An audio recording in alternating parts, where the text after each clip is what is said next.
കുറെ ഹോസ്പിറ്റലുകൾക്ക് ഇത് തീർക്കണമെന്ന് താല്പര്യമുണ്ട്. പക്ഷേ KPHA അവർക്ക് കൃത്യമായ നിർദ്ദേശം കൊടുത്തിരിക്കുകയാണ് ഈ സമരം തീർക്കരുത്. സമ്പൂർണ്ണ സമരത്തിലേക്ക് വന്നിട്ടും ഇന്ന് 2ാം ദിവസമായിട്ടും ഒരു ചർച്ചയ്ക്ക് പോലും മാനേജ്മെന്റ് തയ്യാറാവുന്നില്ല എന്നുള്ളത് പൊതുജനങ്ങളോടുള്ള വെല്ലുവിളിയാണ്.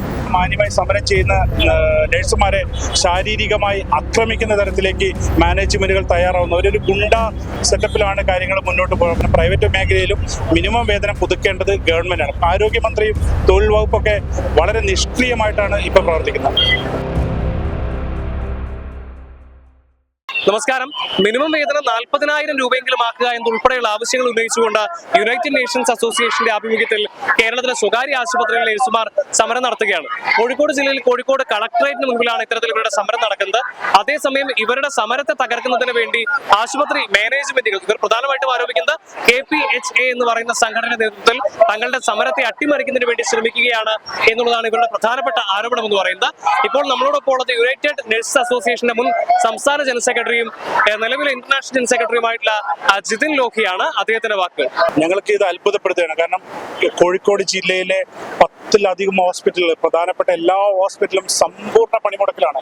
എന്തുകൊണ്ട് ഈ പൊതുജനങ്ങളെ ബുദ്ധിമുട്ടിക്കാൻ ഈ മാനേജ്മെന്റുകളും സർക്കാരും ബുദ്ധിമുട്ടിച്ചുകൊണ്ട് ഈ സമരം തീർപ്പിലാക്കാൻ ഒരു ശ്രമവും നടത്തുന്നില്ല എന്നുള്ളതാണ് ഞങ്ങളെ അത്ഭുതപ്പെടുത്തുന്നത്.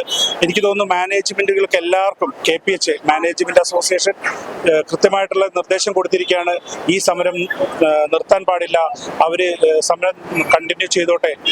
ഇത് എന്തുകൊണ്ടാണ് ഈ നിഷേധാത്മകമായിട്ട് മാനേജ്മെന്റുകൾ പോകുന്നത് താല്പര്യം മനസ്സിലാവുന്നില്ല. ഞങ്ങൾ മനസ്സിലാക്കാൻ സാധിച്ചത് കുറെ ഹോസ്പിറ്റലുകൾക്ക് ഇത് തീർക്കണമെന്ന് താല്പര്യമുണ്ട്. പക്ഷേ KPHA അവർക്ക് കൃത്യമായ നിർദ്ദേശം കൊടുത്തിരിക്കുകയാണ് ഈ സമരം തീർക്കരുത്. അപ്പൊ ഇത് ജനങ്ങളെ ബുദ്ധിമുട്ടിക്കുകയാണ് മാനേജ്മെന്റ്. ഇത് പെട്ടെന്നുണ്ടായിട്ടുള്ള ഒരു സമരമല്ല. ഫെബ്രുവരി 21-ാം തീയതി വാണിംഗ് കൊടുത്തിട്ടുണ്ടായിരുന്നു. ഈ 9-ാം തീയതി വരെ ഞങ്ങൾ എമർജൻസിയിലൊക്കെ സ്റ്റാഫിനെ കൊടുത്തിട്ടുണ്ടായിരുന്നു. അപ്പൊ പെട്ടെന്ന് ഞങ്ങൾ സമ്പൂർണ്ണ സമരം തുടങ്ങിയപ്പോഴാണ് ഇവർക്ക് രോഗികളെ ബുദ്ധിമുട്ടിക്കുന്നത്. ഒരു ചർച്ച പോലും നടന്നിട്ടില്ല എന്നുള്ളതാണ് നമ്മൾ മനസ്സിലാക്കേണ്ട കാര്യം. മാനേജ്മെന്റ് പറയുന്നത് നിങ്ങൾ രോഗികളെ ബുദ്ധിമുട്ടിച്ചുകൊണ്ടാണ് സമരം നടത്തുന്നത്. തീർച്ചയായിട്ടും ഇപ്പം ബുദ്ധിമുട്ടുണ്ടാവുക അതിന് കാരണം മാനേജ്മെന്റുകളാണ്. എന്തുകൊണ്ടാണ് ഈ രോഗി സ്നേഹം, നഴ്സുമാർക്ക് രോഗികളോടുള്ള സ്നേഹവും കാരുണ്യം ഏറ്റവും കൂടുതൽ അറിയുന്നവരാണ്. അപ്പൊ ഞങ്ങൾ ഒരിക്കലും രോഗികളെ ബുദ്ധിമുട്ടിക്കാൻ ആഗ്രഹിക്കുന്നില്ല. അതുകൊണ്ടാണല്ലോ ഇത്രയും നാളും എമർജൻസിയിലും മറ്റ് ഡിപ്പാർട്ട്മെന്റുകളും സ്റ്റാഫിനെ കൊടുത്തുകൊണ്ട് ഞങ്ങൾ സമരം ചെയ്തു. സമ്പൂർണ്ണ സമരത്തിലേക്ക് വന്നിട്ടും ഇന്ന് 2ാം ദിവസമായിട്ടും ഒരു ചർച്ചയ്ക്ക് പോലും മാനേജ്മെന്റ് തയ്യാറാവുന്നില്ല എന്നുള്ളത് പൊതുജനങ്ങളോടുള്ള വെല്ലുവിളിയാണ്. അതേസമയം ഇപ്പം ഞാൻ കോഴിക്കോട് ജില്ലയെ സംബന്ധിച്ചിടത്തോളം ഞാൻ നേരത്തെ പറഞ്ഞ പോലെ കഴിഞ്ഞ ദിവസം ബേബി മെമ്മോറിയൽ ആശുപത്രിയിൽ നിങ്ങളുടെ സഹപ്രവർത്തകരെ പൂട്ടിയിടുന്ന ഉൾപ്പെടെയുള്ള സാഹചര്യങ്ങളുണ്ടായി അല്ലെ? അപ്പൊ അത് വളരെയധികം ഗുരുതരമായിട്ട് കാണുന്നത്. വളരെ ഗുരുതരം, അതായത് ഫിസിക്കലി അറ്റാക്ക് ചെയ്യുന്ന രീതിയിൽ നമ്മളെ സഹപ്രവർത്തകനെ അറ്റാക്ക് ചെയ്യുമെന്നും അതിനെതിരെ കടുത്ത പ്രതിഷേധമാണ് ഇന്നലെ ഞങ്ങൾ ബേബി മെമ്മോറിയലിലേക്ക് നടത്തിയത്. നിങ്ങൾ എല്ലാവരും അത് വാർത്ത ചെയ്തിട്ടുണ്ടായിരുന്നു. ഇത്തരത്തില് എറണാകുളം ജില്ലയിൽ, വയനാട്ടില് ഒക്കെ മാന്യമായി സമരം ചെയ്യുന്ന നഴ്സുമാരെ ശാരീരികമായി ആക്രമിക്കുന്ന തരത്തിലേക്ക് മാനേജ്മെന്റുകൾ തയ്യാറാവുന്നു. ഒരു ഗുണ്ട സെറ്റപ്പിലാണ് കാര്യങ്ങൾ മുന്നോട്ട് പോകുന്നത്. പക്ഷേ നഴ്സുമാർ മാന്യമായി ജീവിക്കാൻ ആവശ്യമായിട്ടുള്ള ശമ്പളത്തിനാണ് ഞങ്ങളുടെ സമരം. അത് കിട്ടുന്നതുവരെ ഇത് മുന്നോട്ട് പോകുന്നതാണ് പറയുന്നത്. സർക്കാരിന്റെ ഒരു നിലപാട് എന്താണ്?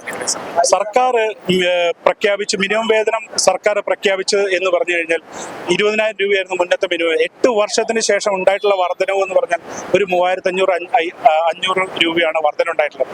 അപ്പം ഞങ്ങൾക്കെതിരെ ഉണ്ടായിരുന്നൊരു ഇതെന്താന്ന് വെച്ചാൽ പ്രചാരണം എന്താ വെച്ചാൽ പ്രൈവറ്റ് ഹോസ്പിറ്റലിലെ നഴ്സുമാർ എന്തിന് സർക്കാരിനെതിരെ സമരം നടത്തും. ഇതായിരുന്നു സെക്രട്ടേറിയറ്റ് സമരം നടത്തിയപ്പോൾ ഞങ്ങൾ പറഞ്ഞു മിനിമം വേതനം പ്രഖ്യാപിക്കേണ്ടത് സർക്കാരാണ്. പക്ഷെ പൊതുജനങ്ങളെ തെറ്റിദ്ധരിപ്പിച്ചു. പ്രൈവറ്റ് ഹോസ്പിറ്റൽ മേഖലയിലെ ജീവനക്കാരുടെ ശമ്പളം പ്രൈവറ്റ് മാനേജ്മെന്റാണ്, നിങ്ങൾ മാനേജ്മെന്റിന് ഫ്രണ്ടിൽ സമരം ചെയ്യും. പക്ഷേ ഗവൺമെന്റ് ഈ ഉത്തരവ് ഇറക്കിയപ്പം ഗവൺമെന്റ് ഈ പറഞ്ഞതൊക്കെ തെറ്റായിരുന്നു മനസ്സിലായി. കാരണം പ്രൈവറ്റ് മേഖലയിലും മിനിമം വേതനം പുതുക്കേണ്ടത് ഗവൺമെന്റാണ്. പക്ഷെ എന്താ പറയാ, ദുഃഖകരമായിട്ട് പറയട്ടെ, ചരിത്രത്തിൽ ആദ്യമായിട്ട് ഗവൺമെന്റ് പുറത്തിറക്കിയ മിനിമം വേതനം 2 കൈ നീട്ടി മാനേജ്മെന്റുകൾ സ്വീകരിക്കുകയാണ്. കാരണം ഗവൺമെന്റ് പ്രഖ്യാപിച്ച മിനിമം 24,000 രൂപ എന്നുള്ളത് ഓൾറെഡി എല്ലാ നഴ്സുമാർക്കും കിട്ടുന്ന ഒരു ശമ്പളമാണ്. അപ്പൊ മാനേജ്മെന്റുകൾക്ക് വളരെയധികം ഇഷ്ടപ്പെടുന്ന രീതിയിലാണ് ഗവൺമെന്റ് ഈ മിനിമം സൂചിപ്പിക്കാൻ വേണ്ടിയിട്ടാണ്. തീർച്ചയായിട്ടും മുതലാളിമാർ 2 കൈ നീട്ടിയാണ് ഈ മിനിമം വേസ് സ്വീകരിച്ചത്. കാരണം ചരിത്രത്തിൽ ഇങ്ങനെ ഉണ്ടായിട്ടില്ല.